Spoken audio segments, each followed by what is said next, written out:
Hey there friends, I'm going to be going to the Aldi in just a little bit here with the intention of spending only $10 on an entire week of groceries. I've done another video like this where I shopped at the Dollar Tree. This one is a little bit different because unlike the Dollar Tree where everything is exactly $1, Aldi has prices that vary regionally as well as weekly sales. So I do want to start by acknowledging that the prices I'm buying my groceries for this week may not be the prices you're able to get your groceries for, either at Aldi or whatever grocery store you do have access to. I also want to point out that everybody has different dietary needs and preferences. So if the meals that I make in this video don't work for you, I hope they can at least inspire you. And finally, if you're watching this video because you're struggling to feed yourself or your family, please reach out for help. I've been in that position myself. I know it's not easy to ask for help, but there really is no reason why anybody should be going hungry. While these $10 videos show what's possible, I want to see y'all thriving, not just surviving, you know? With that being said, I really hope you enjoy the rest of the video. I am so excited to show you guys what I got. I feel like I did really well. Here's my receipt real quick. You can see that before taxes came into effect, I spent $9.92. So I'm pretty happy with how close I was able to get that to $10. And here's what I got. To start off, we got a loaf of sandwich bread. Not one, but 2 dozen large eggs. A giant can of pinto beans. Aldi doesn't sell the pinto beans in the smaller cans, but that's okay because I freaking love pinto beans. I got 3 pounds of sweet potatoes that were on sale. I believe sweet potatoes are North Carolina state vegetable, fun fact. I got 3 pounds of white rice, 3 cans of black beans, 2 cans of diced tomatoes, a can of sweet corn, a can of tomato paste, 2 pounds of carrots, this cute little head of cabbage, and an avocado, because you know us broke millennials be eating avocados. Compared to our Dollar Tree haul, I'm really excited about all the different kinds of fresh produce and the variety of different vegetables and fruits that we were able to get in this. You'll notice that it is lots of rice and beans, but that's kind of just the nature of a $10 food budget. I could have gotten pasta and just carved it up for the week, but I appreciate that rice and beans give me a complete protein. We love our amino acids. These are the oils and spices that I'll be using this week to cook with and season my food. I won't be pulling any other items from my pantry or freezer or anything like that. I'm gonna jump right in and get started on our first dish. This is gonna be dinner for tonight and at least several work lunches. This is a variation of a Spanish rice cooker dish that I make a lot. To start off, I have a 1.5 cups of rice, which I've already rinsed. Normally I add onion, but since I don't have any onion, I decided I'd go ahead and try out this carrot instead. I only took 2 carrots out. I didn't think it was that much, but it ended up being kind of a lot, or at least it looked like a lot, so these are now snacking carrots. That is definitely something that I didn't have in the Dollar Tree one, is snacks, so I'll take it. I'm gonna add around half, maybe a little bit more of tomato paste. The rest of this can is going to go into a small dish that is going to be used for tomorrow's dinner. I'm going to add these black beans now to see if it seems like there's going to be room in the rice cooker insert. A couple tablespoons of oil. And then the last ingredient, I want to get the liquid from the tomatoes in there. And then a little more than half of the can. So it's just below the max line. So I think that this is gonna work out. I'm gonna add garlic to it, some red pepper flakes, and some pepper. I'll wait until it's cooked to decide whether I wanna add any salt or not. All right, we're gonna cross our fingers that we didn't overfill this. And we'll see what that looks like in a little while. I'm also going to go ahead and get my work breakfast prepared. To do that, I have preheated my oven to 350 and I have greased a cupcake pan. I think the way I'm going to do this is to put some some fillings into the individual little things and then add the eggs on top. Gonna make 10, but I'm actually gonna shoot for 11 because I want to try one now, and I have a little bit of extra corn that I'm actually gonna save for later. I'm thinking I should have done this in a bowl first. Hopefully 10 eggs fit in here. I feel like I should know this because I just made that Easter brunch dish with 10 eggs.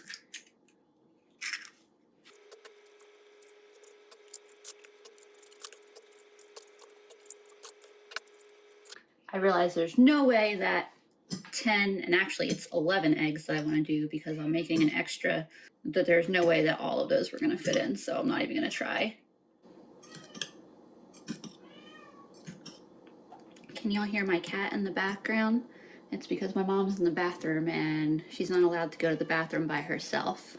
Anyone else got a cat like that who's a little needy? All right, I'm gonna make myself a jolly old mess here because I realized I wanted to add some water to this, so this wasn't gonna work out anyway. We'll add our last few eggs. All right, we're leaving one lonely little egg in the carton. Woo! All right, I'm going to fill these things. Looks like I might have to make a 12th one there. If I make a 12th one, it'll just be egg. We're gonna see what happens with this. I'm actually gonna put a sheet pan underneath it in the oven just to be safe. These are gonna go in the oven for 15, 20, maybe 25 minutes. I'm not sure, till whenever a toothpick or a fork or whatever goes in clean, and we're gonna see what happens. I'm going to speed up this portion of the video. If you want a more detailed clip of how I make refried beans with limited ingredients, I make them very similarly in my How to Eat for $10 Dollar Tree video. Basically, I'm heating some oil, heating and mashing my pinto beans in the pan, and then seasoning really well. Then I'm just letting them cook on low until they reach the consistency that I'm after. You can see I've got 4 good-sized lunches prepared for work. And then I made myself a rather large bowl for dinner tonight. I'm gonna put some hot sauce on everything. And you might be like, Lisa, you realize that you made 2 different bean dishes for one meal. I know. I really like beans. I don't know what to tell you. Especially refried beans. I saw an excuse to make refried beans and I took it. That is really good. Maybe 2 bean dishes, but they go together really well. The little egg muffins came out looking really good. Obviously this one over here looks a little funky. He's the one that we added no filling to and we overfilled. By the way, they did puff up in the oven, so having a sheet pan underneath was a winning move. There you go. Pulled out the one who puffed up and went a little crazy, and then one of the regular ones. He stuck a little bit more than the others. This one popped out just fine. That corn in with the egg is really good. It's nice sweetness with the savoriness of the egg and the spiciness. I'm gonna let these cool completely, and the ones that I'm going to eat the next couple days I'm gonna put in the fridge, and then the ones for my work breakfasts at the start of next week I'm gonna put in the freezer. I know it seems like we did a lot of cooking and work tonight, but we've prepared 10 meals and a couple snacks. So I call this a success and a good use of our time. So tonight I am preparing the foundation for 6 of our meals this week. We are going to be making some black bean burgers. And one of the things that we don't quite have yet that we're going to need for these burgers is some breadcrumbs. So to start, we're going to make ourselves some breadcrumbs. So this is the perfect slice of bread for it, mostly because it's a piece that I'm not really crazy about. I call it the butt. I know some people call it the heel. What do y'all call it? And then let's see, we want another, I don't know, maybe 5. We'll see how much that is once I chop it up a little bit. And I have my oven preheating at 400 degrees. I wonder if this is enough. About 2 big handfuls. Let's just cut one more up for good measure and we'll call it good. You know, worst case scenario, oh no, I have too many breadcrumbs. All right, I'm adding some oil to this. And I think I'm gonna add some garlic and some pepper. And then I'm just gonna toss this whole thing Get these breadcrumbs nice and coated. And then I'm going to spread all of those breadcrumbs out onto a pan. And these are going to go in the oven for 10 minutes. While the breadcrumbs are in the oven, I'm going to finely dice up a couple carrots. I may throw a third one in. I've got probably a cup or so of diced up carrots here, and I think that that's probably plenty. And I've got a pan with oil heating up, and I'm just going to cook these until they soften. So here are my breadcrumbs out of the oven. I just tasted one and they taste really delicious. I could eat this whole pan here, but I'm not going to do it. Instead, I'm just going to go ahead and put them in this bowl here to finish cooling down. So while the carrots finish softening in the pan, I've lowered the oven heat to 325. I've opened my 2 cans of black beans and drained them and rinsed them. And then I'm going to spread them out on the sheet pan. And then I'm going to pop them in the oven for about 10 or 15 minutes just so they can dry out a little bit, so that way we're less likely to have a mushy black bean burger or a black bean burger that falls apart. I just wanted to share with y'all this new dilemma that I've never had before. I got this new pan and I was like, oh cool, this lid from, my previous set fits. I don't know if you can tell what's happening, but I can't get it off. It like suctioned down on it, and so we're gonna take this off the heat for a few minutes and we're just gonna see what happens. Stay tuned, my friends. I just pulled my black beans out of the oven. I'm about to deal with them in a second. But while I was waiting for them, I got a bowl and I added 2 eggs, the other half of that can of tomato paste, salt, pepper, garlic, and cayenne, and some soy sauce for that nice salty umami flavor. I took my breadcrumbs and I crushed them. I used a wine bottle to crush them, by the way, so if you're ever looking for an excuse to buy a bottle of wine, it is a multi-purpose kitchen tool. I went ahead and mixed everything that was in the bowl here. I mashed up my beans a little bit with my handy dandy food masher, and I'm going to add them. It's still to be determined whether I'm actually adding carrots or not. We will find out in a few minutes. The conundrum of the stuck pan lid is done, finally. That definitely was the right amount of carrot. Anything more would have absolutely been too much. All right, here come the breadcrumbs. I bumped my oven temperature up to 375. I oiled a sheet pan, and I'm gonna finish stirring this up with my hands because honestly, I think sometimes that's just the best way to go, even if it is a little messy. And then I'm gonna form this into 6 patties. Sorry if it does not look particularly appetizing on camera. So here's what my prepared and formed patties look like.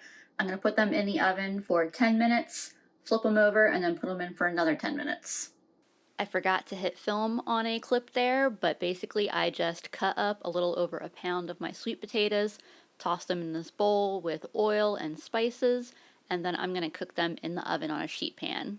Sweet potato fries are in the oven, black bean burgers are out, and I am like, these look good. I'm excited to eat them. I haven't had a whole lot of black bean burgers. The last restaurant one I tried kind of put me off from trying any others because I didn't really like it.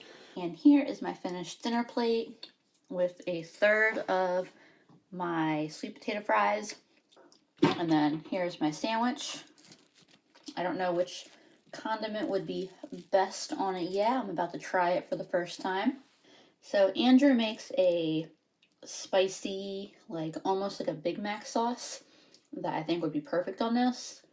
But I think like a spicy brown mustard would also be good. And I think the ketchup would even just be really good too. This is it's a good sandwich. I can say that this is the first time I've ever like really enjoyed a black bean burger like this.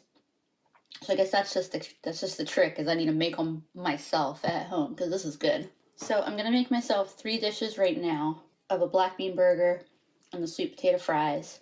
And then the other black bean burgers I'm going to be making other sides with or doing other things with.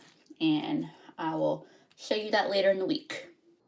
Good morning, y'all. It is a beautiful Saturday morning. The sun is shining, and I'm going to have some avocado toast for breakfast. Y'all, today I woke up feeling so well rested and ready to go.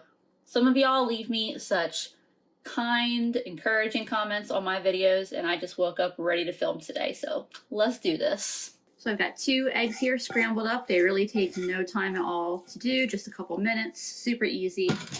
I'm using half this avocado today, so all I'm doing for my avocado is cutting them in half. I'm going to leave the pit in that side for now. And then this side, all I need to do is scoop him right out of there. And then he just gets mashed up with my fork.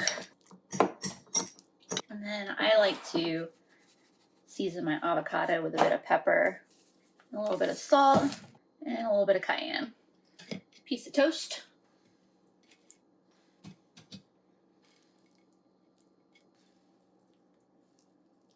There's a little more egg than I really needed, but that's okay. I know exactly where to put the rest of it. And then just like that, we've got a absolutely delicious, incredibly cheap avocado toast. As far as saving the other half of this avocado, basically you just want this area that's exposed to air to preferably not be. And I'm just gonna make sure that all the surface area here is just fully covered. And then this will go in the fridge, and I'm probably gonna use the rest of it tomorrow, but we'll see.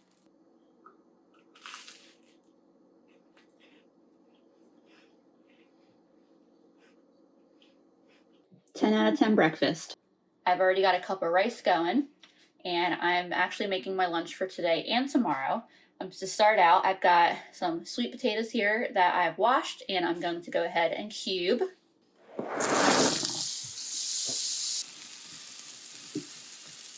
right, I'm turning heat down. Go ahead and add the salt now. All right, so to my sweet potatoes here, I'm going to add a can of tomatoes.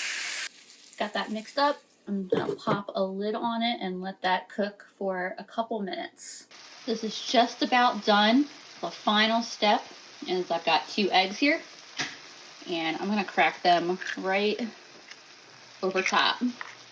So this dish is kind of a eggs in purgatory style dish, maybe a shakshuka inspired dish. We're gonna cover these bad boys up, and in just a couple minutes, once the whites are set, they will be perfect. I put them in the back side of the pan. I figure this half of the pan is going to be lunch today, and then this half of the pan will be lunch tomorrow. I'll either heat it back up in the pan and crack a couple eggs in it again. Maybe I'll hard boil a couple eggs and just slice them and put them over it, or scramble some eggs. I don't know. I got options.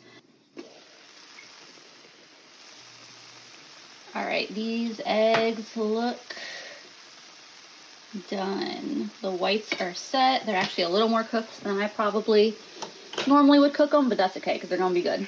Here is half my rice topped with some soy sauce. It's 1.5 cups of cooked rice around. There we go.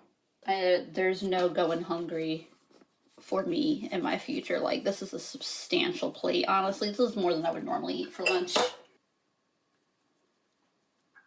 Let's see just how bad I overcooked these yolks. Oh, that's not too bad. How do y'all like your yolks? Because this is beautiful to me. Maybe a little runnier, but I do love a jelly yolk. That is good. Just to give y'all some perspective on how big this dish is. Good Sunday morning. I'm just gonna make a quick breakfast. So I'm just gonna make a real quick eggs in a basket, and the way that I do that is I've got my pan heating up with just a little bit of oil. I've got this little cup here that is smaller than the slice of bread. Use the cup to cut a hole out of my bread. And these two little discs I'll put aside. Bread goes in the pan, and the egg just gets cracked right in there. Hopefully my pan's hot enough. And you just need to cook it until the whites are set enough that when we flip it here, it's not gonna fall apart. Easy peasy. Then you just cook it until the whites on the other side are set. I like a really runny yolk, so I will take it off sooner rather than later. I'm just seasoning this with some salt and pepper, and I toasted the little bread rounds as well in the pan. Usually what I'll do is I'll put like jam or goat cheese or something like that on them if I've got it. As it is, I'll probably just dip these into the yolk. Well, I don't know what it is about eggs and bread that they're just such a good combination, but it just never gets old. Delicious. All right, I'm preparing 3 of my dinners for the next few days, and I'm just using a vegetable peeler to kind of make a grated carrot type pile of veggies here. And then I'm going to cut the entirety of that cabbage I got up. I've got oil heating in my pan, and then I've got a ton of veggies here that I'm adding. Good thing I chose the really big pan. And I want to salt everything really well. I've just been letting this cook down, and you can see that it's now a much more easily managed amount in this pan. I'm not knocking it out of the pan every time I touch it now. And I'm going to go ahead and add some pepper at this point, and some cayenne, and a little more salt, and garlic. I got my core 4 spices that I use, and they pretty much go on everything. I do cook with other spices though. Don't let the limited spices I use in these videos fool you. And then for some really good flavor, we're gonna add some soy sauce to it. I'm giving myself 1/3 of my pan of cabbage and carrots, which is probably a good cup and a half of veggies. And then I crumbled my black bean burger into kind of bite-sized pieces that I'm just gonna spread around over top. All right, and that's it for this dinner. I'm looking forward to eating this whole bowl here right now, and then having 2 more servings of it for the rest of this week. Y'all, I'm kicking myself. I ate over half my plate before remembering my avocado, which you can see it did pretty well in there with the plastic covering it. If I take a spoon, I can just scrape off this little tiny bit of browning on top, and it's pretty much good as if I just cut it. This just was good without the avocado, and with the avocado seriously takes it to a whole new level. We've made it up to the very last meal that I need to cook this week. This is just going to be a short and sweet clip of that. It's really just me throwing some odds and ends that I have left together. I let my potatoes cook until they're fully soft and nice and toasty on the outside. I have some steamed carrots that I'm adding. I have the remainder of my corn, as well as my beans. And the corn and the beans have just been hanging out in my freezer. That's a huge pan of food. I don't know what I'm going to do with this. I mean, I'm going to eat it, but I guess I'm just going to sit and eat it all evening. And then here is just a little bit of rice. Now I'm laughing because I was originally thinking about adding a couple scrambled eggs to this, and there's no world in which that needs to happen. This is plenty enough. So I let everything get hot, stirred it around good, let my pinto beans get a little bit mashed up. I seasoned it well with garlic and pepper and cayenne and salt, and I took out my soy sauce from the fridge thinking I was going to use soy sauce, but I actually ended up going with hot sauce after tasting it. So this may not be visually the nicest meal that I made this week, but honestly it tastes just as good as anything else I've made this week. I mean, it's just like rice, beans, and veggies. It's pretty good. And it's the perfect, nothing going to waste meal. I finished the last of my $10 budget meals today. I'm getting ready to make my normal budget dinner. I wanted to give y'all a final snapshot of all the meals that I ate for the week. I did some math and estimated that, including my cooking oil, I was eating around 1,600 calories a day, which is actually perfect for my height, age, and activity level. And then here are the foods that I had left. If I did need more calories, I could have added up to 300 calories a day, and that's not including any cooking oil. Definitely different than the Dollar Tree video, which really didn't leave that kind of flexibility. All right, well, if you made it all the way to the end, I appreciate you so much. I really hope that y'all enjoyed watching this video. I really enjoy making these videos, and I'm looking forward to making more like this.